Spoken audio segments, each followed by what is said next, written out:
All right, so long story. I received a client a couple of months ago, close to a year ago, on GOP. I went to go see him. Old elderly fellow comes out to greet me. Now, this is going to be the foundation of the story, just to give you a backlog. Okay. So he comes out to see me, and we start negotiating on pricing and so on. And he also got his neighbour included in the pricing. All right, because they literally a wall away. I can step over the wall. We agreed to it, and I carry on. All right. Time goes by, and I actually get to know this old gentleman and his wife. Lovely people. But as time goes by, I see his health declining. You know, he doesn't come out to greet me as much because he always used to. And to the point where he's not very mobile anymore. And then eventually it got to the point where he was bedridden. But his curtain was always open. So I'm always made a point of it to, go around to say hi and thumbs up, and he'd do the same, and I'd carry on with my job. And every once in a while, he would have his wife ask me to come in just to just have a quick chat, or he'll wave me in when I'm done, just come in real quick.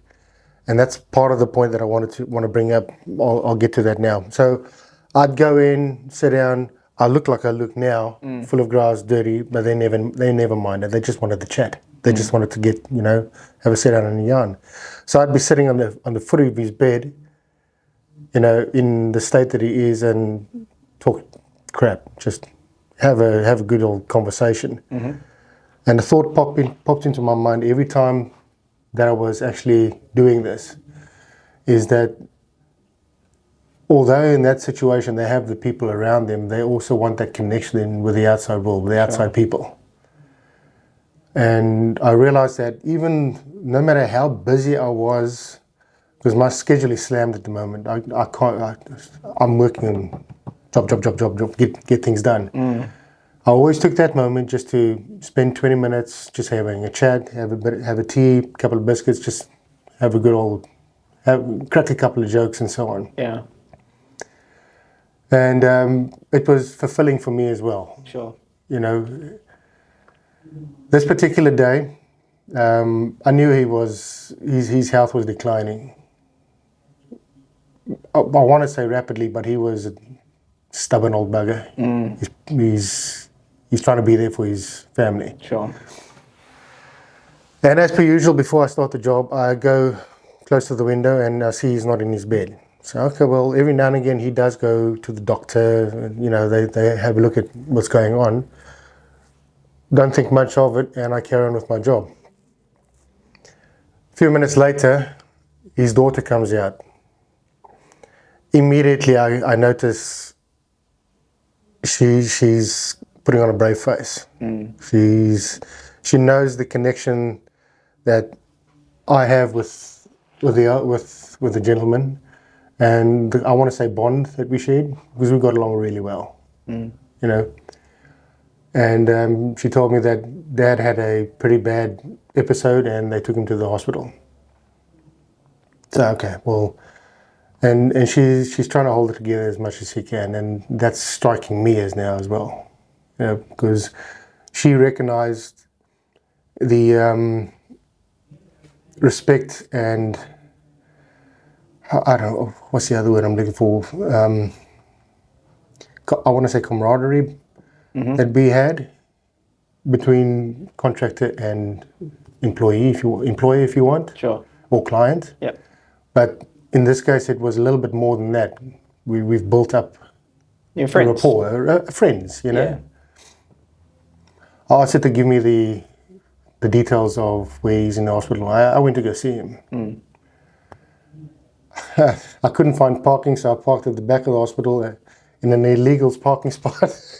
I'm here with my big rig, and so I go and see him in the hospital. And the first thing I noticed when I walk into the door was the look of shock, impression, being impressed, and surprise, happiness as well. He was amazed to see me actually there. Yeah. And we always had this thing, if I shook his hand, he'd grip my hand, and I tell him, listen, if I ever feel this grip failing, I know something's going up. So he always gave me everything he could, not to, you really put it in there. He did the same now. I only had 15 minutes on my parking. I ended up spending 45 minutes, close to an hour, just sitting in his hospital room, having a chat. And one of his friends came to visit as well, and this is another point that kind of struck me as well. As he walked in, I stood up, I greeted the gentleman, and my client immediately introduced me as, this is Carson. He does my lawns, and he does a beautiful job, and he's from Lawn Rite.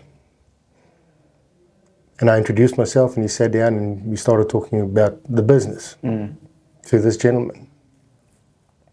And I thought to myself, out of everything there, I was recognized not as just another contractor, but there's a name to it. There's a connection. There's, I want to say, an emotional connection to what's going on in his life. And it just so happens to be with a contractor.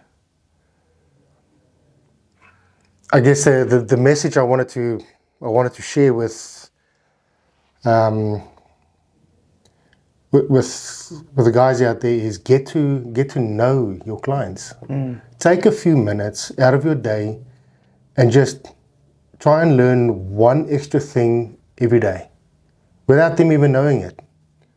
Just build that rapport, build that connection, because it is immensely rewarding from my point of view at this stage, to have that kind of relationship. Because I can probably say that I'm guaranteed on that client for the rest of their lives, or until I can't really do it anymore. And as the time was getting closer for me to leave, I got up. But in our conversations, we were making dirty jokes, and Of course. getting a laugh at the old bugger, and we're having a good time. But every time he wants to bring up business, I'd warn him, you want to talk business, I'm going to go to the nurses' station and have them arrange a big old Maori to come give you a sponge bath. And not the nurses, the Maori's going to come do it. He'd laugh about it, and then we'd revert it back to whatever we were talking about. And in that moment, all he wanted to do, he wanted to explain his entire life story, where he's come from, where he's been, what he's been doing. And it was a privilege to sit and listen to this guy talking to me I see it as a contractor. I'm not family. I'm not part of his family or his circle. But he found it important enough to share that with me as a contractor. I was sitting there like I'm sitting now. And as I got up to leave and say, hey, listen, mate, I have to get going now. But it was an absolute pleasure having this chat with you. The look on the guy's face just stays with me. Okay. And knowing that we have this thing there, he has to grip my hand. He gave both hands and gripped everything he could. And as I was walking out the door, I said, you still got it, old man? Hang in there. And we laughed about it, and I left. Well, little did I know that the next day he passed.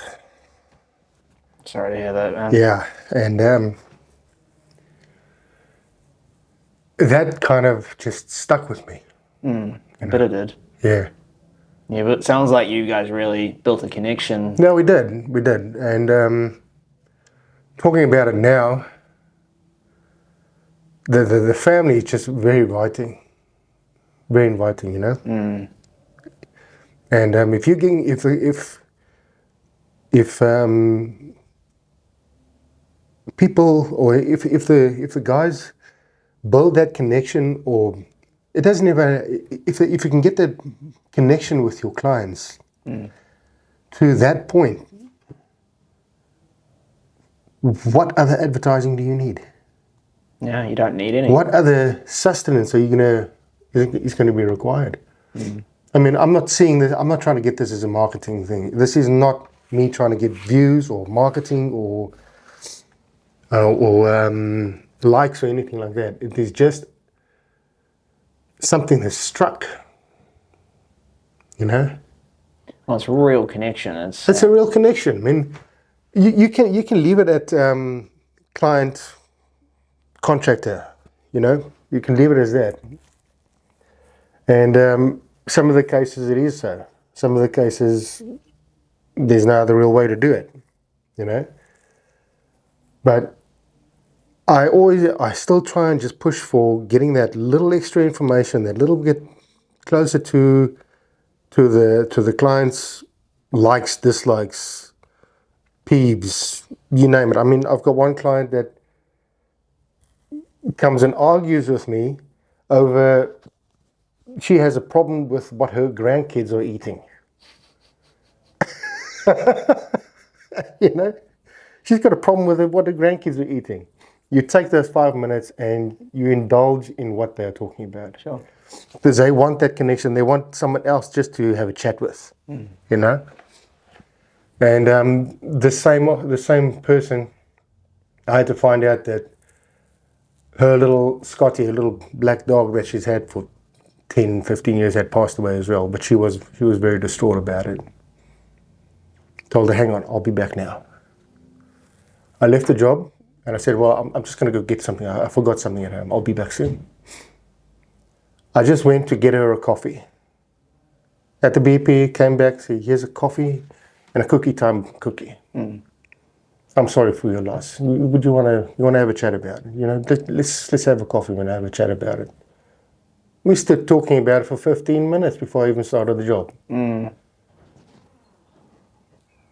It might sound insignificant to anybody else, but that kind of caring, that kind of outside attention given to a client, giving it to a person who spends their time coming up to you to have a chat. That's them taking time out of their schedule to get to know you. Why can't you do the same? Yeah. Yeah. And as a self-employed person, I think that's one of the fundamental aspects of having a business is, or Tony Robbins actually said it the best, fall in love with your clients. Get to know them like you know your own family. And then they will actually become like family. Yes, they're paying you. Yes, you're providing a service. But you're not providing just a service. You're providing, what was the word I was looking for? It's quality of life. You're providing ease. Yeah, you're building trust. You're building trust. You're building respect. You're building a foundation for a brand being Lawn Rite, Wash Rite, Handyman Group, whatever the case may be. It's building that connection that I can't emphasize it enough. I wanted to have a chat about this because I felt that this is something that a lot of guys out there are kind of missing that aspect. Yeah. It's arrive to work, do the job, and bugger off. Why do you think it is that way for them? I think it could be, well, if I look at the current situation weather-wise and so on, guys are incredibly busy. I know I am. More work is coming in. Schedules are getting tighter. The rush to get the job done at the quality and the quality as well. It weighs on you. But even over and above all of that, take the time, just a few minutes. I mean, you can reschedule something or push something a little bit forward, your next job or so on, just to spend those few minutes just to have a quick chat. There's so much significant value to that I don't think guys really realize that. Yeah. And I think that's a point that's being missed. Help me with this. So, like, this is a point that you're dead right, and I've thought about it quite a lot. I overthink things heaps. Oh, so do I. My wife catches me out every time. You're overthinking You're it. overthinking it. Just keep it simple, Carson. Yeah, I get that. But when it comes to this, like, you understand this point, and if we're trying to teach the other franchise owners, hey, you should do this because it's a good thing to do for your soul. Like, we're built for connection. We're not made to isolate ourselves from humans. But also, it's going to help your business. Now, that's going to get a lot of people's attention, right? It's going to keep you in business. Even when you're busy, those conversations will secure your work, like you said, with that family forever. It's word of mouth as well. And they're going to tell their friends and their family about your services. And that is how you build and scale a sustainable business. I mean, that's the first thing the gentleman did. As soon as one of his friends walked in, he introduced me. There you go. Like that. I mean, I didn't ask for it. Yeah. And so how do we teach people the importance of this without them going, you don't do this because it has to be genuine. It can't be like, I'm doing this because I want to. It mustn't be an SOP. 100%. It mustn't be like an SOP. It has to be, you have to make that decision to, first of all, yes, you want to build a reputation in your franchise, whichever franchise department you're in. You want to build that reputation. How do you build a reputation? Yes, the Right Group already has a reputation. But you as an individual operating in that certain sector, you don't have a reputation yet. So you're associated with a name, but you as a person is just a guy doing a job. Changing that from just a guy doing a job to this is so-and-so that does this work for me and he does a brilliant job, I'd recommend him. Comes down to your approach, your mindset, your way of approaching every situation, every job, keeping your eyes open for little things. Yeah. I mean, I like to arrive at properties, new or old, and I try and find something out about these people without them knowing I'm trying to find something out. And the next time we have a conversation, if I'm operating with a client, I'll delve into his hobbies. It's not prying, it's just asking questions. Having a conversation. People, the clients don't do, you're there to do a job. They don't expect you to ask these questions, show interest, even if it's got no bearing on your life, even if it's got no substance whatsoever, you don't even like what he's doing, but hey, show interest. 100%. Well, we trust things that we know or are familiar and certain. So if you can ask questions about hobbies and then you find a common hobby and you can bond over that, now they trust you more because you can't trust something that you're not certain of or you don't know. You've built rapport, you've built a connection, and that's what's going to differentiate you from the other people who could do a better job for cheaper maybe, but they're not Carson. No, I like Carson. He's very expensive, but now I'll use him. 100%. Yeah. He supports me. He makes me feel seen. I want to support him. I don't mind paying that price. I can afford it. And I like how I feel knowing that he's moving around my property. I trust, the home is a very sacred place for a lot of people. Yeah. You don't just invite strangers into your home. So the fact that he was comfortable with you sitting in your dirty clothes at the feet of his bed in a state of vulnerability speaks a lot to your character. Yeah. How does it make you feel knowing that you managed to build that kind of relationship with this man at a time, and mate, the time when you went to visit him, I don't even think we could probably understand what that would feel like to have someone who's, paid to be at your home, take the time, and probably a parking ticket, to come up and see you less than 24 hours before you leave this earth. And then you had that inside between just you and him about the handshake. I don't believe he shared that interaction with any other human on the planet. That's something you gave him. That's extremely unique. Yeah, well, that's the thing that I told him as well, because I'd always greet him before I go, and the very first time I told him that I told him, you got a good grip. You got a nice strong grip there. Don't ever lose that, because then I know something's going on. Yeah. And from that day, it always gives me his all. Gave me his all, you know. And we just held on to that. To the end, we actually grabbed both hands and said, yep, now you still got it, old man. That's really special. Unless, well, knowing that he was doing that to kind of, you know, hide the fact that he's struggling. You know, it showed his character as well, and the kind of thing that made us being client and contractor a unique situation. Now, truth be told, I try and work on that kind of situation on all my clients. Right? It's not going to work with everything and everyone. It's not going to work with the corporate clients. It's not, possibly not. But yeah, to get to a point of that, it speaks volumes. It does. I think the overarching point here is that people won't remember your price. They won't even remember the service or how good of a job you did. What they'll remember is how you made them feel. And all three of those things can factor into emotion. That. Exactly. We all wired for emotion. Everything you do is connected to your emotional state. No matter what it is, it's connected to your emotional state. And so what you're suggesting is to make that a higher priority on the list of things, make people feel seen, heard, understood, and they'll remember you for more than just the service that you do. But for you as your personal brand as Carson, not Lawn Rite. Yeah. Listen to your client. They are telling you exactly what they need without saying it. Sure. You know, and if you can pick up on those tiny little details, it takes, you have to be committed to actually just, you're not there just to, right, a lot of guys will pitch up to the work and they'll look around, yeah, no, I got what I need, thank you, I'll send you a quote.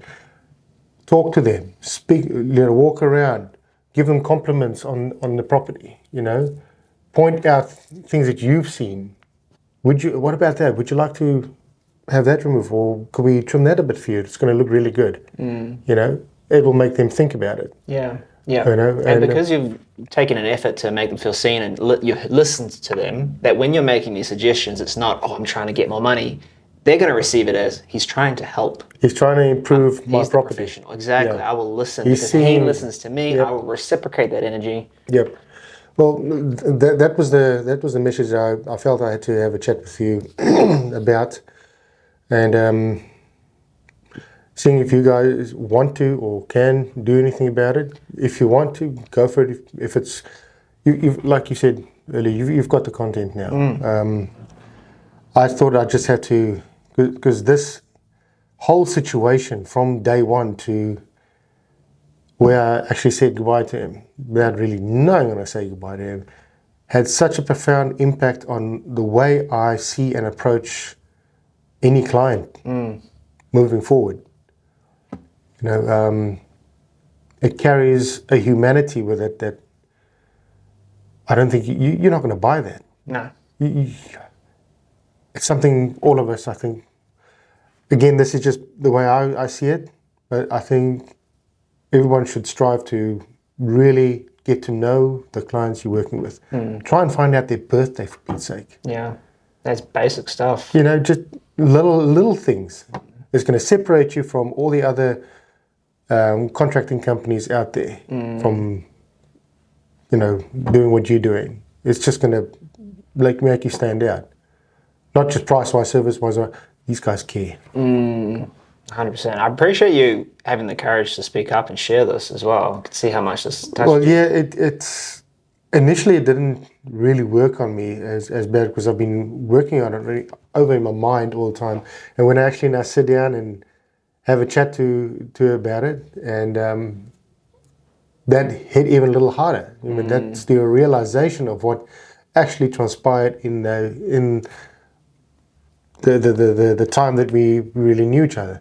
All those events, all those, you know, those little conversations, those little catch-ups, those quirks, if I can say. and dirty jokes. You know, it it means something. Yeah, it's left an impression. It leaves an impression, and the impression is left on both sides, on both sides of the party. So, yeah, man. Mate, you don't know actually how valuable it is that you came in and sat down to chat about this on camera. Like I said, I didn't know how else to do, because I was thinking about putting it in an email, putting it on the group, but I'd probably still be typing, you know, and it's going to be way too long. But the message I just wanted to get out there is get to know your clients as best as you possibly can. And at the end of the day, whether you're shy or not, or an introvert, or, you know, you're not really, that you just want to get the job done, just take that little effort. Just take that learn one thing extra. Just one thing. No matter how insignificant. The next time you go there, you bring that point up. They won't know you knew that. And that's going to build a conversation. That's going to build a sequence of events. And that's how you're going to build rapport, from my perspective. It might be different from somebody else's. Their situations might be different, but that's what I've come to realize. Maybe. I think some people have that heart in them, where they want and they value that connection higher than some others do. But I honestly don't think there is any other way to really build connection. What you described, like, we're humans, we're predictable. A friendship or a connection needs, like we learned about at the conference from Laurent. You talked about, you know, needs trust, there needs to be intimacy, there needs to be, my memory's fading now, but those moments where you got to sit at the end of the bed and chat and bond, like those, you can't pay for that kind of exposure with a customer. Yeah, well, it's just an important thing for to work on. Yeah, you got a big heart, man. It's gonna serve you well. It gets in the way of getting things done sometimes, but